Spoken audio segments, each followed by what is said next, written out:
अच्छा जी, मैं ज़रा जो ऑनलाइन वाले हैं उनको यस नो कुछ बोल रहा हूँ। डन। सर देखें, लास्ट क्लास में हमने कुछ ये डिसाइड किया था। ये क्वेश्चन है जो हमने लास्ट क्लास में ना, मतलब हमने देखना शुरू किया या हमने लिखा। मैं इस क्वेश्चन से रिलेटेड आपको अब कुछ क्वेश्चन का सोल्यूशन की तरफ लेके जा रहा हूँ। सबसे पहले तो यार एक बात सुनो, कैश बुक कौन बनाता है? सर कैश बुक तो हम बनाते हैं। कैश बुक हम बनाते हैं, हमें चेक रिसीव हो जाता है, हम उसे डेबिट कर देते हैं। बैंक में वो नहीं आता। यही हमने लास्ट टाइम डिसाइड किया। बैंक में वो कब आएगा? जब हम उसे ले जाके बैंक में क्या कर देंगे? डिपॉजिट। जब तक डिपॉजिट नहीं करेंगे पैसे तो नहीं आते, है ना। और फिर चेक को डिपॉजिट करने के बाद क्या उसी वक्त उसी दिन पैसे आ जाएंगे या पहले क्लियरिंग हाउस पे जाएंगे? पहले क्लियरिंग हाउस पे जाएंगे। फिर क्लियरिंग हाउस में वो क्लियर होंगे। जब क्लियरिंग हाउस उन्हें क्लियर करेगा तब आपके अकाउंट के अंदर पैसे आके ट्रांसफर होंगे। तो जब तक वो चेक आपके पास क्लियर होके नहीं आएगा तब तक वो क्या रहेगा आपके लिए? वो आपके लिए रहेगा अनक्लियर्ड चेक, है ना। ऐसे ही वो चेक कौन से होते हैं उनका प्रैक्टिकल सिनेरियो दिखा रहा हूं आपको। सबसे पहले तो ये देखो, वो जो हमने 5 स्टेप्स लिखे थे जहां हमने क्लास खत्म की थी वहां से स्टार्ट करते हैं। सबसे पहले सर स्टेप 1, आपको ओपनिंग बैलेंस देख लो मुनीब, कोई मुश्किल चीज नहीं है। आपको ओपनिंग बैलेंस कैश बुक का जो आपने बैंक से बैंक स्टेटमेंट मंगवाई है उससे आप मैच करेंगे। सबसे पहले तो आप क्या करेंगे? बहुत बेसिक है। सबसे पहले आप अपनी कैश बुक का ओपनिंग बैलेंस अपनी बैंक स्टेटमेंट के ओपनिंग बैलेंस के साथ मैच करेंगे। क्या ये आपस में सेम है या अलग अलग है? तो सेम है। सेम है तो परफेक्ट काम। यहां से स्टार्ट हुआ। नेक्स्ट बात क्या सर? अपनी डेबिट साइड को बैंक की क्रेडिट साइड से कंपेयर करेंगे। सर क्यों करेंगे? जो चीज आपके लिए एसेट है, आपके अकाउंट में आपके पास पैसे रखे हैं बैंक में, तो वो आपके लिए क्या हो गए? एसेट। बैंक के लिए वो क्या हो गया? एसेट या लाइबिलिटी? लाइबिलिटी। तो सर बैंक में देखिए आपने एक चेक जमा करा दिया 101 का। यहां आके मैंने देखा सर वो चेक यहाँ पे गिवन कितने का है? सर 101 का। तो ये आपके लिए क्या हो गया? अनक्लियर्ड चेक्स, राइट। मैं रिपीट करता हूं, वो चेक जो मैंने जमा करा दिया तो मेरे लिए तो डेबिट हो गया, बैंक के लिए वो क्या हो गया? क्रेडिट हो गया। क्या दोबारा से देख के बताइए, क्या बैंक में अपेयर हो गया? यस, क्लियर हो गया। बैंक में अपेयर हो गया तो इसका मतलब है क्लियर हो गया। सर आगे देखते हैं एक और चेक 44, और यहां के मैंने देखा सर उधर देखो बोर्ड पे 44। सर क्या ये चेक आपस में मैच कर गए? Yes sir. इसका मतलब है मैंने डिपॉजिट किया, क्लियर भी हो गया। क्लियर हो गया तो यहां पे आ गया। अब सर यहां देखिए, सर यहां दो चेक्स हैं और जिस तरह मैंने टिक किया ना आप भी टिक कीजिए। क्वेश्चन खोलिए, बगैर टिक किए क्यों काम कर रहे हो? पीछे जाओ, क्वेश्चन खोलो, टिक करना है आपको। इसको टिक कर लें, इसको डेबिट साइड को क्रेडिट साइड से मैच कीजिए। देखते जाना मुनीब, ये रिकॉर्ड है लेक्चर पूरा, कल मिल जाएगा तुम्हें, देख के आना नेक्स्ट क्लास में। इसका बैंक रिकन्सिलिएशन का पिछला, ये बहुत आसान चीज़ है। इसमें इसमें ऐसी अकाउंटिंग नहीं है कोई टी अकाउंट बनाने या कोई डेबिट क्रेडिट करना, ये बहुत आसान सी चीज़ है। अभी देखो, अभी समझ जाओगे। तो मैं इसकी प्रीवियस नॉलेज की ज़रूरत इतनी ज़्यादा नहीं है। सर 101 और 44 सही है ना, राइट ना। ये नीचे आया, मैंने देखा 101 44 मैच कर गया। जो मैच कर रहा है उसे टिक कर रहा हूँ, ये तो हो गया। जो बच गया वो क्या है? सुनिए सर, मैं मेरे पास तो हाईलाइटर है, आपके पास नहीं है, आप नहीं हाईलाइट करना। बच क्या गया आपके पास? 319 और 246। ये वो चेक है जो मेरे पास आया, मैंने जमा भी कराया, मगर अभी तक बैंक स्टेटमेंट पे नजर नहीं आया। अनक्लियर्ड है ये। It's in the process of clearing. आ रही है बात समझ में? When I have deposited a cheque into the bank account and it's still not appearing on the bank statement, it means it's in the process of clearing. मुनीब देते हैं ना हम चेक जाके बैंक को, तो वो 2-3 दिन के बाद क्लियर होके आता है। तो वो जो 2-3 दिन है उन दिनों में वो सर यहाँ पे रखा हुआ है आपके पास। मेरी बात समझ में? वो भी आपके लिए क्लियर नहीं हुआ हुआ यहाँ तक। सर हम बात करते हैं, उसके बाद चेक करें। जल्दी आया करो यार, तुम और लेट आने लगे हो। 6:30 से और आगे गया टाइम, और आगे चला गया। सर अब यहाँ देखें, उसके बाद अब इसकी क्रेडिट साइड पे आइए, चेक करें। सर मैंने किसी को 462 दिए। सर चेक करें, क्या मैंने किसी को 21 दिए? Yes sir. क्या सर चेक करें, क्या मैंने 462 दे दिए? यस। क्या मैंने 21 दे दिए? यस। लोगों ने ले रिसीव भी कर लिया और मेरे बैंक अकाउंट से पैसे निकल भी गए। सर अब यहाँ आके देखते हैं, सर यहाँ पे अब आपके पास क्या बचता है? ऊपर जाते हैं, यहाँ देखते हैं। सर यहाँ आपके पास बचता है 209। इसका मतलब है आपने किसी को 209 दिए, उसने अब तक आपके बैंक अकाउंट से ये पैसे नहीं निकलवाए। तो ये चेक मेरे लिए क्या हो गए? लास्ट क्लास में बताया था ना आपको, क्रेडिट वाली साइड कौन सी होती है? अनप्रेजेंटेड। और डेबिट वाली साइड कौन सी होती है सर? अनक्लियर्ड। ये भी हो गया सर। अब नीचे आइए सर, अब मेंशन कर रहा हूं मैं 93। मुनीब ने मुझे पैसे इस्लामाबाद में रहते हैं भेज दिए और बताना भूल गए कि मैंने आपको पैसे भेज दिए। सर जवाब दे मुझे, किसी ने अगर पैसे भेज दिए और मैंने इस्लामाबाद से वो पैसे रिसीव कर लिए और मेरे बैंक अकाउंट में पड़े हुए हैं, तो मुझे तो पता नहीं चलेगा मेरे बैंक अकाउंट में। मुझे कब पता चलेगा? जब मैं बैंक स्टेटमेंट निकालूंगा। सर मैंने बैंक स्टेटमेंट निकलवाई तो मुझे पता चला कि सर पैसे आए हुए हैं। सर कितने पैसे आए हुए हैं? सर पैसे आए हुए हैं सर मेरे पास कितने, जवाब दीजिए। 93। तो सर 93 मेरे पास क्या है सर? 93 मेरे पास पैसे आ गए। मेरे लिए क्या है, यहां पढ़ो क्या लिखा हुआ है, क्रेडिट ट्रांसफर। अगर ये चेक आपके लिए क्रेडिट ट्रांसफर है, बैंक के लिए क्रेडिट ट्रांसफर है, तो आपके लिए डेबिट ट्रांसफर। आपकी अगर आपके पास चेक आया, उसको कहते हैं डायरेक्ट डिपॉजिट। मुनीब ने मेरे अकाउंट में पैसे डायरेक्ट डाल दिए, उसको कहते हैं डायरेक्ट डिपॉजिट। बैंक मुझे बोलेगा बैंक के लिए वो चेक क्या हो रहा है, क्रेडिट ट्रांसफर। जो चीज बैंक के लिए क्रेडिट है आपके लिए डेबिट है, मेरे लिए डेबिट ट्रांसफर। और ये बात समझ में है, जब भी मेरी सैलरी आती है ना, अभी भी आई है इत्तेफाक से, जो भी मेरी सैलरी मुझे कोई भी कॉलेज देता है, मेरे पास मैसेज में ये थोड़ी आता है your account has been debited. Bank message मुझे भेजता है your account has been credited. Bank के लिए क्रेडिट है वो, मेरे लिए लेकिन डेबिट है वो। बैंक उसे एज अ लाइबिलिटी ट्रीट कर रहा है। इसका मतलब है बैंक में आपके पैसे आ गए, बैंक की लाइबिलिटी बढ़ गई। आ गई बात समझ में? फिर सर बैंक चार्जेस 47, क्या करते हैं सर इसको? बैंक चार्जेस 47 डेबिट साइड पर है सर, ये क्या होगा आपके पास से माइनस। अब सर देखें, अब जरा कॉमन चीजें चेक करें। कुछ चीजें ऐसी हैं जो आपके पास हैं, बैंक के पास नहीं है, और कुछ चीजें ऐसी हैं जो बैंक के पास हैं मगर आपके पास नहीं है। तो अब जरा रूल को समझें, थोड़ा सा काम को समझें। वैसे तो इन 5 पॉइंट्स में वो बात लिखी हुई है कि आप हमेशा प्रिपेयर करेंगे कैश अप टू डेट, लेकिन बैलेंस किसका लेंगे, कैश बुक का। बैंक स्टेटमेंट बनाएंगे तो भी बैलेंस किसका लेंगे, बैंक स्टेटमेंट का। मगर इंफॉर्मेशन कहां से लेंगे, दूसरी बुक से। क्यों? मेरी बात सुनो, जो चीज मेरे पास है मैं मजीद अपने पास वो चीजें ऐड करूं, या जो चीज मेरे पास नहीं है मैं उससे वेरीफाई करूं? दोबारा पूछ रहा हूं, मैंने अपनी एक बुक बनाई, उसमें जो जो चीजें ऑलरेडी हैं मैं उनको क्या दोबारा लिखना शुरू कर दूं, या जो चीजें नहीं है वो लिखूं? जो नहीं है वो लिखेंगे। तो मैं अपनी बुक यानी कैश बुक को स्टार्ट लूंगा, लेकिन सर मैं उसमें स्टेटमेंट में से इंफॉर्मेशन लूंगा। और सर जब मैं बैंक स्टेटमेंट बनाऊंगा रिकंसिलिएशन, तो इंफॉर्मेशन कहां से लूंगा, कैश बुक से, दी ऑपोजिट ऑफ इट, ताकि दोनों को बैलेंस कर दिया जाए। और ये बात समझ में?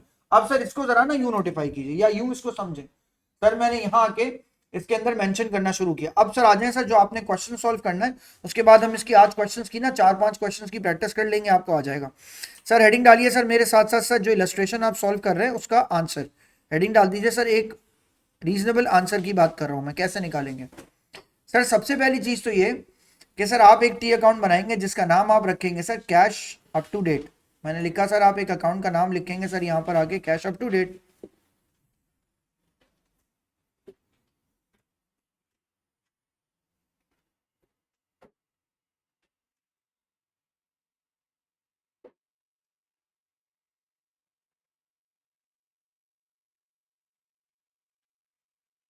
डन।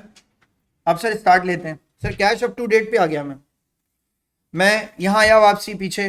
सर चेक करें कैश अप टू डेट के अंदर सर आपने किन किन वैल्यूज को यहां पे रखना है। Sir cash up to date में सबसे पहले मैं कैश बुक का अपना बैलेंस रखूंगा। कौन सा बैलेंस, ओपनिंग या क्लोजिंग? क्लोजिंग। ओपनिंग तो मैच कर रहा है, ओपनिंग तो मैच कर रहा है भैया। कौन सा बैलेंस रखूंगा, क्लोजिंग। सर क्लोजिंग बैलेंस कितना है सर मेरे पास, 3437। सर मैं यहां जाऊंगा और ये बैलेंस जो है ना वो मैं अपने पास यहाँ पे मेंशन कर लूंगा। सर मैंने यहाँ आके मेंशन किया कि सर बैलेंस आ गया मेरे पास कैश अप टू डेट का, और मैंने यहाँ के लिखा sir balance brought down, and balance brought down is 3। यहाँ लिखा सर मैंने यहाँ के 3437 मेंशन कर लीजिए। डन। फिर सर उसके बाद अगर मैंने ये यहाँ पे लिख लिया, बैलेंस मैं किसका लूंगा, कैश बुक का। इंफॉर्मेशन मैं कहां से लूंगा, बैंक स्टेटमेंट से। तो सर अब मैंने बैंक स्टेटमेंट खोला, मैं यहां गया और मैंने बैंक स्टेटमेंट खोला। सर चेक कीजिए बैंक स्टेटमेंट में क्या चीज है जो कि टिक हो गई है। जितनी चीजें टिक हो गई हैं वो तो हो चुकी हैं, जो चीजें टिक नहीं होंगी ना वो बच गई। क्या बच गया सर आपके पास, 93, और क्या बच गया आपके पास, 47। 93 के आगे क्या लिखा हुआ है, क्रेडिट ट्रांसफर टी मॉरिस, और 47 के आगे क्या लिखा हुआ है, बैंक चार्जेस। तो ये दोनों वैल्यूज आप ले जाके वहां कॉरिस्पॉन्डिंगली लिख देंगे। सर यहां लिखूंगा मैं आके 93, वहां पे क्रेडिट पे तो यहाँ पे डेबिट में। और दूसरी वैल्यू क्या है, दूसरी वैल्यू क्या है हमेशा 47। सर बैंक चार्जेस इसके आगे लिखेंगे, बैंक चार्जेस एक्सपेंस होता है ना, एक्सपेंस पे किया जाता है। फिर सर यहां पे आके आप लिख दें, या तो आप लिख दें डायरेक्ट टी मॉरिस, या आप लिख दें क्रेडिट ट्रांसफर। सर इन दोनों वैल्यूज को आपस में प्लस कर लीजिए, इन दोनों वैल्यूज को आपस में प्लस कर लीजिए।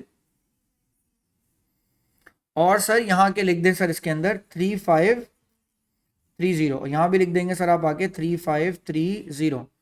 और सर यहां पे आप मेंशन करेंगे सर इसके साथ साथ बैलेंस सीडी इज 3530।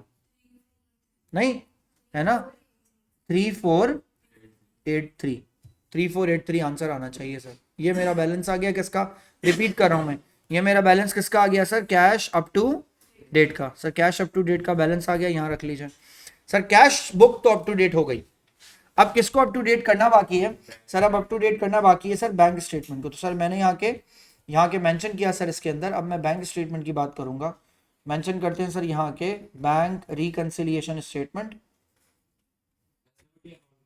नहीं नहीं, इसकी स्टेटमेंट बनेगी बैंक रिकंसिलिएशन स्टेटमेंट, तो नाम ही से समझो ना बात को। सर यहाँ लिखा मैंने आके सर बैंक रिकंसिलिएशन स्टेटमेंट की बात करने जा रहा हूँ सर मैं। मेंशन करते हैं sir bank reconciliation statement.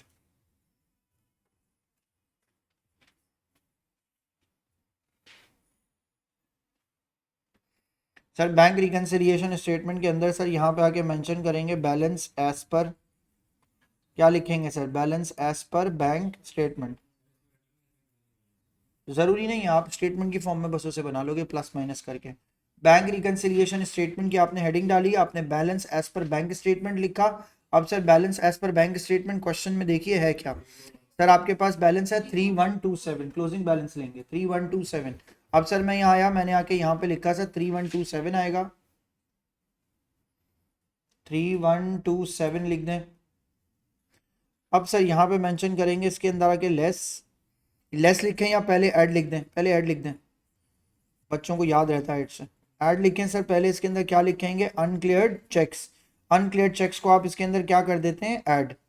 Sir अनक्लियर्ड checks मुझे कहाँ से मिलते हैं सर, अनक्लियर्ड चेक्स मुझे मिलते हैं कैश बुक के डेबिट साइड से। कैश बुक में जो डेबिट साइड होती है वो अनक्लियर्ड होती है, कैश बुक की जो डेबिट साइड होती है वो अनक्लियर्ड होती है। सर मैं क्वेश्चन में गया, क्वेश्चन में जाके मैंने देखा यहाँ पे कैश बुक की डेबिट साइड कौन सी है सर, 319, और दूसरा क्या है sir 246, W Terry and S Miller, ये दो चेक्स हैं। और क्रेडिट साइड पे सर कौन सा चेक है आपके पास, क्रेडिट साइड पे आपके पास चेक है सर टी एरेंट के नाम से। तो ये चेक्स आ गए आपके सामने, डब्ल्यू टेरी, एस मिलर और टी एरेंट, ये सारी वैल्यूज हो गई सर। मैंने यहाँ के लिखा, अब यहाँ आ जाए सर, सबसे पहले यहाँ के बताइए सर, पहली वैल्यू क्या आ रही है 319, नाम बताइए डब्ल्यू टेरी, और सर दूसरी पार्टी जिसका नाम सर यहाँ लिखना है वो S Miller. Sir S Miller को मैंने यहाँ के लिखा, और सर उसका अमाउंट कितना है, यहाँ लिखा सर मैंने यहाँ के 246। सर इन दोनों को मैंने आपस में कर दिया plus, and the answer is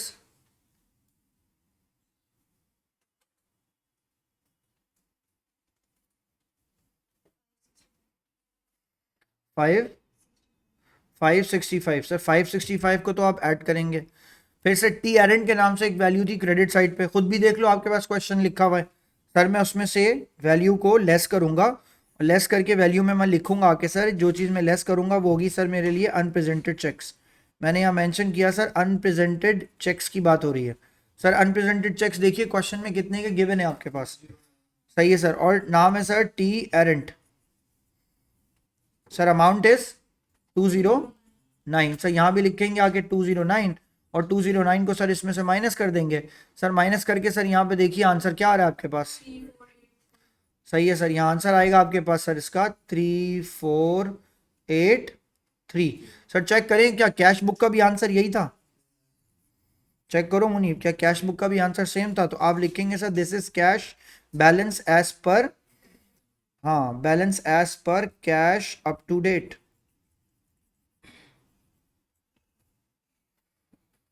अब मुझे एक बात का जवाब दो, ए लेवल्स में हो, छोटी छोटी बातें बार बार नहीं सिखा सकते। सुनो गौर से सुनना, क्वेश्चन पूछे आपसे balance that appears on bank statement, balance that appears on bank statement, ये है ना, यही है। अब अगर balance that appears on bank statement के बारे में क्या है, what is the balance that appears on bank statement, आप इस कहानी को रिवर्स कर देंगे, करेंगे ना रिवर्स, क्या रिवर्स करेंगे तो जवाब दीजिए। अनप्रेजेंटेड को आप क्या कर देंगे प्लस, और अनक्लियर्ड को आप क्या कर देंगे माइनस, तब करेंगे। ओ लेवल्स वाला ड्रामा मत कीजिएगा कि इसको उल्टा करके पढ़ने लगे आप, ऐसा नहीं है, आप रिवर्स ही करेंगे, नीचे ही रखेंगे जो फिगर है, ऊपर ही रखेंगे वही फिगर है, और उसको रिवर्स करके लेके। जब हमसे क्वेश्चन पूछे what is the balance on bank statement, आपको कैश बुक का बैलेंस देके बोले बैंक स्टेटमेंट निकालो, तो अनप्रेजेंटेड को ऐड कर देना और अनक्लियर्ड को क्या कर देना माइनस, जब रिवर्स करेंगे। अब सर मेरी बात सुने, ये तो एक छोटी सी बात थी, ये बात मैं पूछूं, what is the balance, what is the amount that will appear on balance sheet, statement of financial position पे क्या अपेयर होगा। अब मेंशन करो सर, अब इसका मतलब है हम थोड़े से गधे हो गए और हमें लिखना पड़ जाएगा ना, अब हमें लिखना पड़ जाएगा, हम लिखते हैं। सर ये अमाउंट है जो स्टेटमेंट ऑफ, लिखिए स्टेटमेंट ऑफ फाइनेंशियल पोजीशन के ऊपर सर नज़र आएगी। मैंने सर यहाँ मेंशन किया, ये वो अमाउंट है जो स्टेटमेंट ऑफ फाइनेंशियल पोजीशन के ऊपर नज़र आएगी, और एज क्या नज़र आएगी, एज करंट एसेट नज़र आएगी। अगर ये माइनस में होती तो क्या नज़र आती, करंट लाइबिलिटी। अगर मुस्तफा ये वैल्यू वहाँ नज़र आनी चाहिए, तो यही सेम वैल्यू तो सर यहाँ पे भी है, तो यहां से ले लें वो वैल्यू। एक ही बात, या तो मैं अपने कैश बुक का क्लोजिंग बैलेंस ले लूं या बैंक रिकंसिलिएशन का क्लोजिंग बैलेंस ले लूं, दोनों बैलेंस बैंक स्टेटमेंट पे नजर आएंगे मेरे। मेरी बात समझ में आई है? लिख लें सर इसको। हमेशा एक बहुत इंपॉर्टेंट चीज मिस की हुई है तुमने, वो है कंट्रोल अकाउंट। पढ़ने वो एडवांस लेवल के कंट्रोल अकाउंट है, करते हैं कुछ उसका। डन है यहाँ तक, ये काम कवर कर लो पूरा, सही है? शॉर्ट समझ में आ गई बात। अब आते हैं सर क्वेश्चन पे। ये क्वेश्चन सर कंप्लीट हुआ, अब नेक्स्ट क्वेश्चन पे जा रहे हैं। अब जरा थोड़ा सा ना, आप थोड़ा सा ना खुद से कोशिश करना कि इसको खुद कंप्लीट करो, मुझसे पहले कर लो, लेकिन कोशिश करना कि साथ साथ चलें भी और जल्दी भी चलें। सर यहाँ देखें, मैंने एक क्वेश्चन सर आपकी बुक से लिया, मैं यहाँ आया सर आपको सिखाने के लिए। क्या चेक कीजिए, ये जो क्वेश्चन आपके सामने है वही है जो आपने अभी सॉल्व किया है? सर ये तो हमने सॉल्व कर लिया। डिपेंड करता है, दो तरीके हैं, एक ये दूसरा अलग है, दूसरा वाला आप कराऊंगा तो पहले तो ये पहला वाला है। सर ये देखो दूसरा तरीका, ए लेवल्स में एक्सपेक्ट मत करो कि बिल्कुल स्पून फीड कराएगा आपको एग्जामिनर, बिल्कुल भी नहीं कराएगा ऐसा।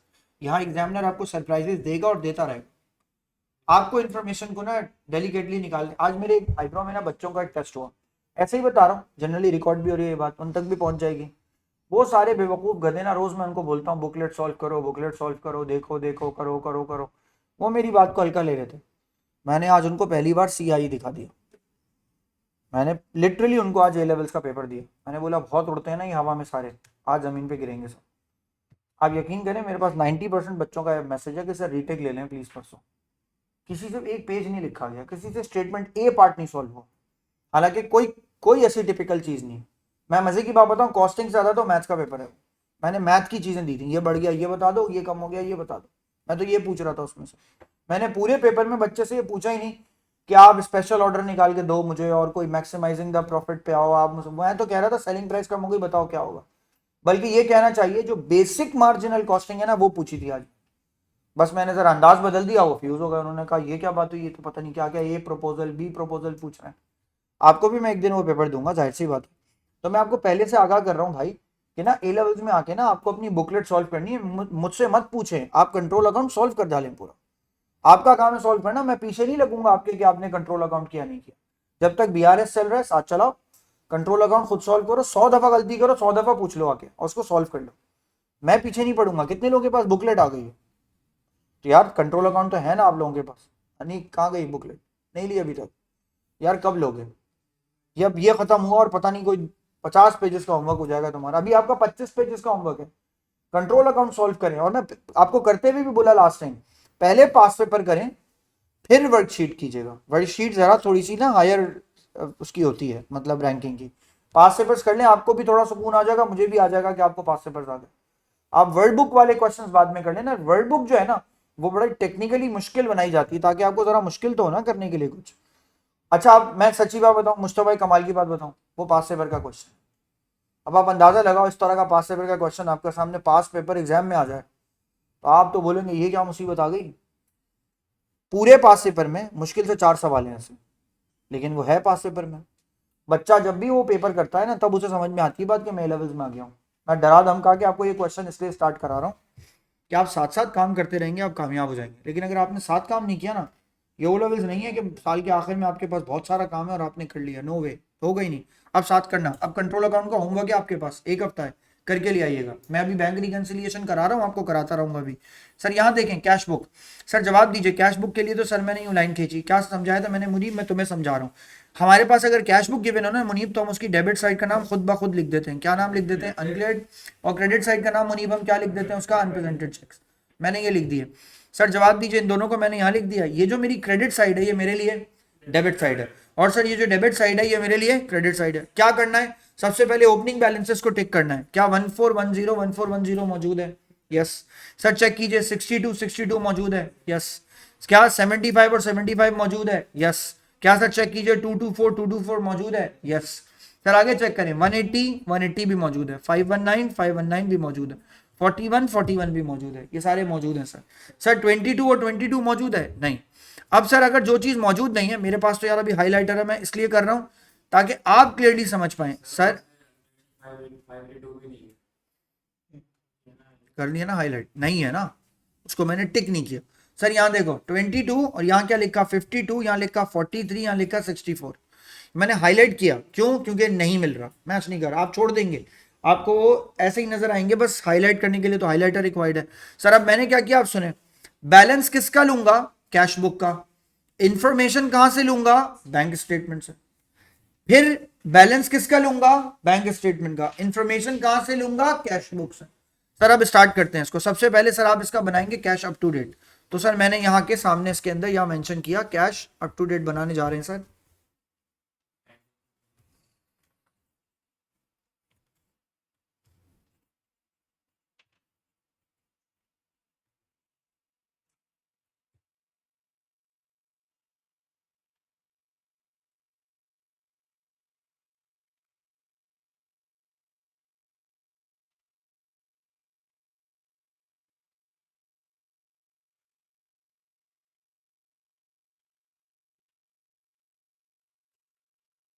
यहाँ आ जाते हैं sir, cash up to date. Cash up to date के अंदर सर सबसे पहले आगे देखिए बैलेंस क्या गिवन है आपका, 1591। सर मैंने बैलेंस यहाँ के मेंशन कर दिया सर, कितना? 1591।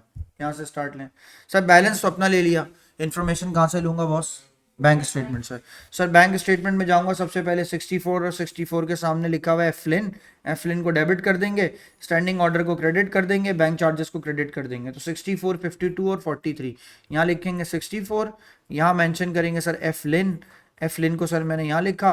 फिर मैंने सर आपको कई बार बताया, स्टैंडिंग ऑर्डर का मतलब होता है आपने कोई ऐसा एक्सपेंस पे किया जो कि सर आपने बैंक को इंस्ट्रक्शन दी हुई है कि जैसा ही हो फौरन पे कर देना। And the amount is 52 and 43। यहाँ मैंने मेंशन किया सर 52, यहाँ मैंने मेंशन किया सर आके इसके अंदर 52, और यहाँ मैंने लिखा सर आके इसके अंदर बैंक चार्जेस।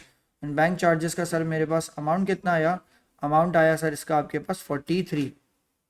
Done sir. अगर आपने ये सब लिख लिया तो आप सर अब इसका बैलेंस निकालेंगे। सर मैंने यहाँ लिखा आके बैलेंस CD, इन दोनों को प्लस कीजिए, 1591 में 64 को प्लस कीजिए, और सर 52 और 43 को माइनस कर दीजिए। आंसर बताइए, दोबारा बताएं। CD जो है वो 1560 आ रहा है सर। आप यहाँ लिखेंगे CD आपके पास 1560 आएगा, और टोटल बताना क्या आ रहा है? 1655 सर। इसका टोटल आ रहा है 1655, राइट। Done sir. उसके बाद आप बनाएंगे क्या? उसके बाद आप बनाएंगे सर इसके अंदर बैंक रिकंसिलिएशन स्टेटमेंट।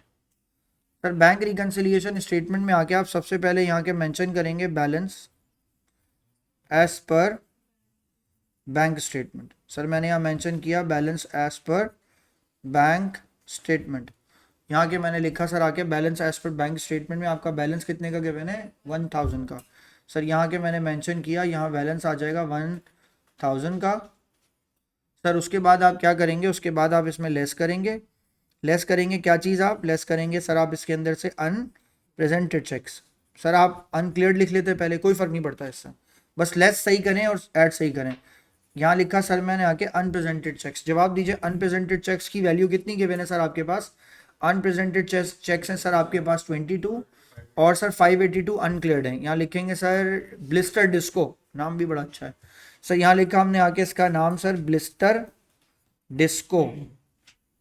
हम भी तो हैं समंदर खान, दरिया खान, इसमें क्या हुआ? उनके नाम थोड़ी ऐसे हैं सर। यहाँ लिखें आगे क्या लिखेंगे? 22।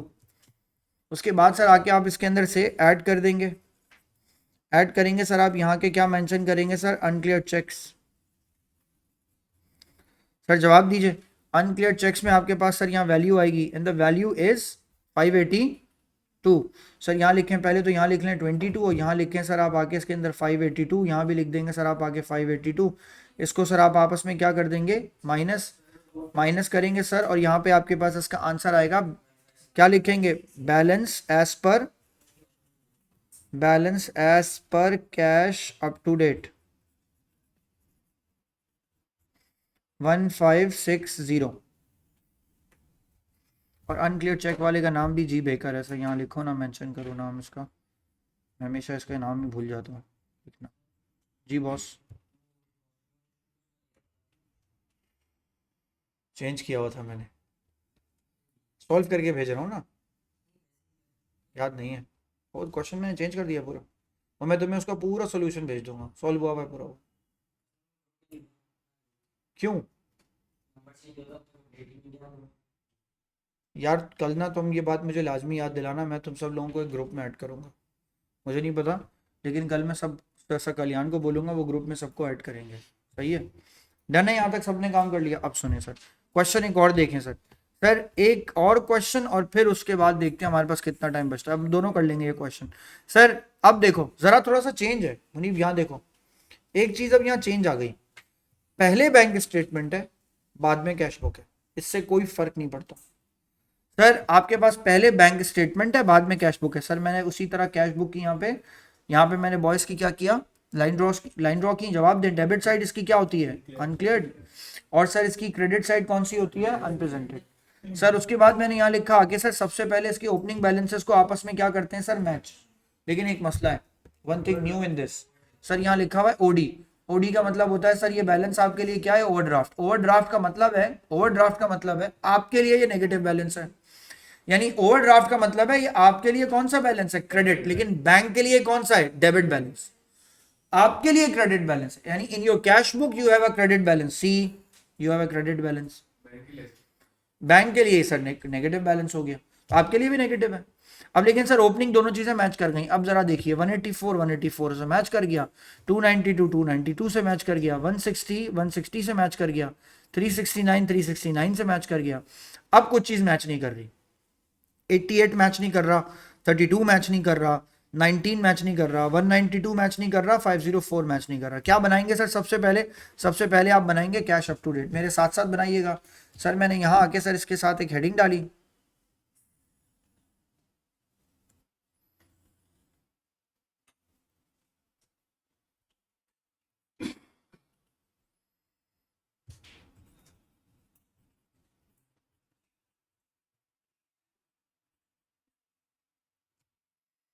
मैंने यहाँ के sir cash up to date की एक हेडिंग डाली। सर वहां जो चीज 4195 है वो किस तरफ है, डेबिट साइड पे, तो अब मेरा बीडी किस तरफ आएगा सर, यहाँ लिखूंगा सर मैं आके बैलेंस ब्रॉट डाउन, और अमाउंट कितना लिखूंगा 4195। आप लोगों को मैंने टी अकाउंट्स का होमवर्क दिया था, ट्रायल बैलेंस बनाए थे आप लोगों ने, बनाए थे, बनाए थे, मैंने आपको ट्रायल बैलेंस का वो दिया था काम भैया, ट्रायल बैलेंस 6.1234 बोला था, इसके ट्रायल बैलेंसेस बना लीजिएगा, नहीं किया ना अभी तक, नाराज हो गया मैं तुम लोगों से। सर यहाँ देखिए मेरी बात सुनिए, खुद ही कराना पड़ेगा किसी दिन काम बिठा के। सर पहले तो ये काम करें, यहाँ तक आ गई बात समझ में, सही है, डन। अब आगे बढ़ें सर, जरा आगे बढ़ें और क्वेश्चन को देखें। सर मैंने डेबिट क्रेडिट बैलेंसेस को तो आपस में मैच कर दिया, अब जरा देखें एनीथिंग एल्स, कोई और चीज, लिख लिया ना बैलेंस, कहाँ से लूंगा इंफॉर्मेशन, बैंक स्टेटमेंट से। सर बैंक चार्जेस लेंगे, सबसे पहले कितनी वैल्यू आ रही है सर 32, फिर सर स्टैंडिंग ऑर्डर 19 और बैंक चार्जेस 19, स्टैंडिंग ऑर्डर 32 और 88 आपके पास क्या आ गया, जी फ्रैंक।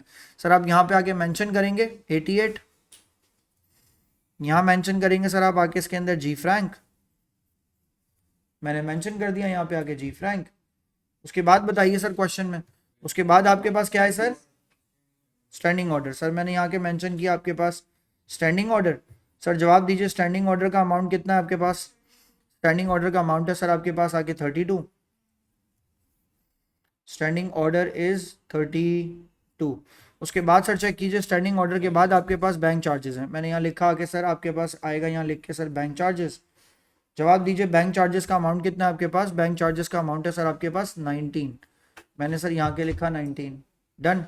अब सर जरा गौर से देखिए, इसका तो बैलेंस निकालने चलें, पहले ये कर लीजिए सर, इसका बैलेंस निकालें, यहाँ आएगा आपके पास बैलेंस सी डी, क्या आ रहा है 415। जवाब दीजिए ये पॉजिटिव बैलेंस है या नेगेटिव बैलेंस है, सर ये नेगेटिव बैलेंस है। सर ये नेगेटिव क्यों है, क्योंकि इसका ब्रॉड डाउन बैलेंस जो है ना वो आपके पास दूसरी तरफ आ रहा है 4158 करके, और आप इसको क्या लिखेंगे, इसको लिखेंगे आप सर बैलेंस बी डी, यहाँ मेंशन कर लें।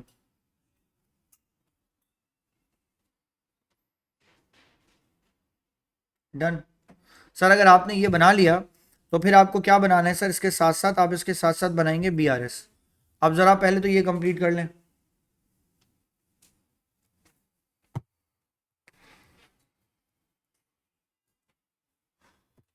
जब BRS आप इसका बनाएंगे तो BRS में आके आप सबसे पहले यहां पे मेंशन करेंगे balance as per bank statement. Sir मैंने यहां लिखा balance as per bank statement.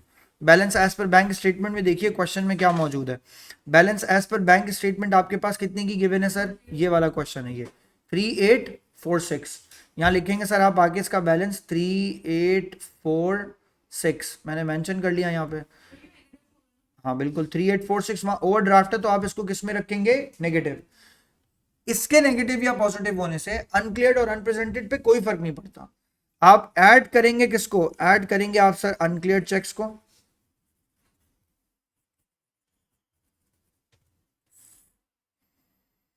और आप सर इसमें से लेस करेंगे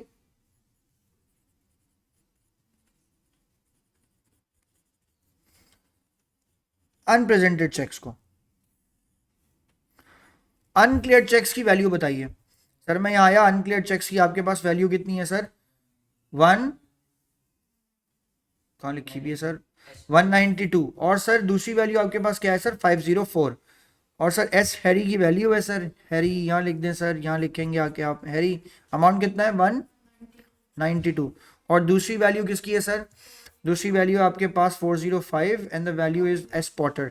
सर यहाँ लिखेंगे आप आके वैल्यू सर एस पॉटर 504 को आप क्या कर देंगे माइनस, चेक कीजिए। और याद रखिएगा ये जो ऊपर वाला नेगेटिव बैलेंस है कैलकुलेटर में भी नेगेटिव लिखिएगा।